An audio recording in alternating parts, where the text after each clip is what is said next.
Hi, good morning, friends. This morning I wanted to show you my top 3 recipes that I love to make for breakfast. These are whole foods, plant-based recipes, not using soy. I don't prefer to eat soy, so I omit that from anything that I make. And everything that we're using today, we're going to be doing with no salt, no oil. I do have one exception. One of my recipes, I am using sun-dried tomatoes with oil, and that's simply because I have just a little bit of a jar left and I didn't want to waste it. But I'll tell you the substitute when we get there. And then when I went shopping last week to replace my almond butter, I went to grocery outlet and they were closing within 20 minutes and I had to grab what I need and look around a little bit. So unfortunately, I did get almond butter with salt. But it's a little too late to take it back and I'm just gonna go ahead and roll with it. I figure if this is the only salt that's gonna be in my diet that day, I'm not really worried about it. But most of these recipes are gonna be made with things that if you have been vegan or on a whole foods plant-based diet, you will probably most likely already have in your pantry. And most of them are very simple and quick to throw together. So of course, a big staple for us is oatmeal. I just use old-fashioned oats. I buy them in bulk, organic, and I keep them in this airtight container. Another one is quinoa. All of my grains and seeds I keep in these mason jars, and I buy these lids from Amazon to keep them fresh and just keep that in my pantry. A sweet potato. I love sweet potatoes. Like, I cannot get enough of them. I eat them almost daily. I put them in breakfast, lunch, and dinner, just depending on what recipe I'm making. We already talked about the almond butter. If you are not an almond butter fan, feel free to use any type of nut butter of your choosing, but I just really find this to really bring out the flavors in some of the dishes that I'm making. And my most favorite spice, cinnamon. I put cinnamon, even in dinner sometimes I put cinnamon. It's just, I don't know, it's another ingredient that I crave and I love, and I try to incorporate it into as many things as I can. And of course, maple syrup. I do not use any type of refined sugar. I just like using maple syrup, which, since I don't really eat sugar, anything that I make with this, I use a very little amount, probably a teaspoon per recipe, since my palate for sweet is very low. The next 2 things that I really like to use is this Elmhurst brand milked walnuts or milked cashews. I am in love with this brand. I think they have the best tasting vegan milks that there are.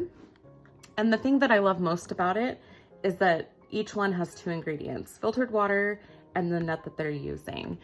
I have a little bit of an allergy to cashews. I think it's because I have replaced all of my cheese, dairy products with cashews, so I'll soak them and blend them for different things. So if you do get a little bit of a reaction from cashews, obviously skip this one. I'm not letting it stop me. I still use it frequently, but I do notice that it makes me congested. So if you have some problems with congestion and you notice that, you use cashews a lot, that may be your problem. So typically for breakfast, I'm gonna most likely use the milked walnuts instead. And speaking of walnuts, I just have some walnut pieces. Again, I like to buy bulk organic, and this will be unroasted and unsalted. Another tip for your nuts is to make sure that you keep them in an airtight bag and keep them in the freezer. Because as Rachel Ray once said, nuts have oils and oils spoil. So that's where I learned the trick so many years ago. So I just keep them in the freezer so that way they don't go rancid on me. All right, and with that, we'll go ahead and get with the very first recipe. I hope you guys are hungry. For the first recipe, you'll need half a cup of oatmeal, half an apple chopped, almond butter and walnuts for the topping, cinnamon, milked walnuts, as well as maple syrup. First thing you'll want to do is put a cup of milked walnuts in your pot, add cinnamon and maple syrup to your liking. We'll let that come to a boil on high. Once it starts to boil, add your half a cup of oatmeal and half of your apple chopped. Stir that around, turn it on medium, and cook for 5 minutes. Once that's completed, go ahead and add the nut butter of your choice. Like I said, right now I am really into the almond butter. We're going to add a little bit more there. Once that's on, sprinkle more cinnamon if you choose and top with walnuts. Very simple, but very satisfying.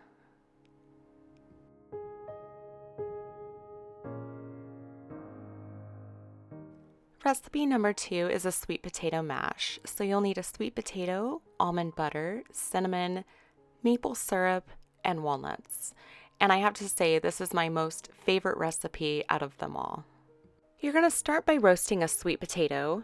Take the skin off once it's done, mash it a little bit, add some cinnamon and maple syrup to taste, and then you'll mix those two in the sweet potato. Just mix it in until they're well incorporated. Following that, this is where I think that the almond butter is really crucial in this recipe. I have tried it with peanut butter and it's nowhere near the same. The almond butter just really plays really nicely with the sweet potato. So top it with as much or as little as you would like. That wasn't enough for me, so I added more. And of course, add just a little bit more cinnamon and crush some walnuts up on top. I love this so much, I eat it a couple of times a week. It's probably my most favorite breakfast ever. My last recipe is a sun-dried tomato scramble. You'll need a cup of riced cauliflower. The lemon and garlic flavor works really well in this dish. Half an onion diced, 4 to 5 cloves of garlic or more minced, some fresh basil, a can of garbanzo beans drained and rinsed, half a cup of quinoa, and also sun-dried tomatoes. I use about 3 to 4 tablespoons. These ones do have oil, but I'm just using it up to get it gone, and then I'll be using dehydrated. Then from local Spicery, their pepperoni spice. And finally, some vegetable broth.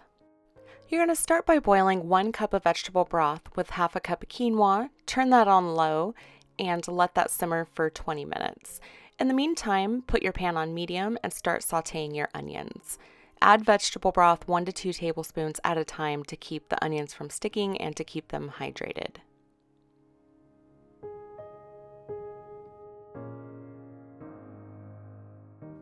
After the onions and the quinoa are started, put your garbanzo beans in a bag and start mashing them.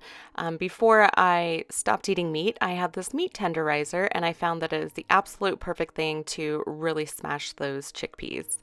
If you are a tofu eater, feel free to add tofu in after you've scrambled it up to replace the garbanzo beans. This is a recipe from Forks Over Knives from their meal plan that I've adapted just a little bit to my own taste. If you're interested in their 7-day free meal plan, I'll leave that link below for you to find. After you smash the chickpeas, then you'll add your sun-dried tomatoes.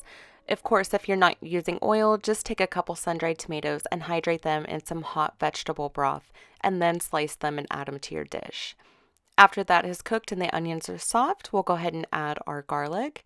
And I'm also going to add in the pepperoni spice. Like I said, this is salt, oil, and sugar-free. So I added in the pepperoni spice, and we're just going to wake those flavors up and get the garlic cooked.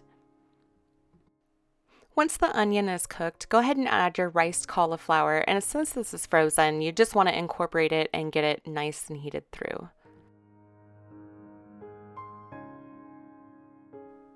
Once we're heated through, go ahead and add your quinoa, your chickpeas, and the fresh basil. Mix that all around and get it all nice and heated through. Let it brown just a little bit in the pan, and that's pretty much it. Once I'm ready to serve, I'll just top it with some more fresh basil and also some California Balsamic Gilroy garlic balsamic vinegar. This stuff is absolutely fantastic and it totally sets all the flavors off.